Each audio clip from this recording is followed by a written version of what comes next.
আগামী মাঘের 10 তারিখে 7 পাকে বাঁধা পড়তে চলেছে পামেলা দি আর সায়নদা।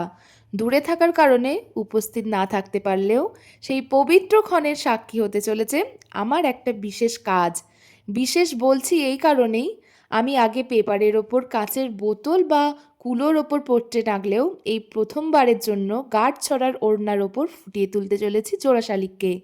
পামেলাদি বা সায়নদা দুজনেরই পোর্ট্রেট আমি আগে এঁকে থাকলেও সেটা ছিল পেপারের ওপর। এই কাপড়ে আগে হয়তো অনেকেই কাজ করেছেন বা করছেনও, কিন্তু প্রথমবার হওয়ার কারণে আমার কাছে বিষয়টা বেশ চ্যালেঞ্জিং। কাপড়টা ভীষণ পাতলা হওয়ায় সেখানে রং ধরতেই চায় না। তবে আমিও ছাড়ার পাত্রী নই, ধরে বেঁধে আটকে দিয়েছি রঙগুলোকে। যাই হয়ে যাক না কেন, রং আর কাপড় একে অপরকে কোনো মতেই ছাড়তে পারবে না।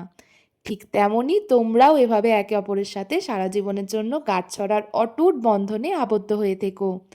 আর আগামী দিনগুলো অনেক আনন্দে কাটুক তোমাদের। এটা তো গেল প্রথম পর্ব। পুরোটা দেখতে চান তো?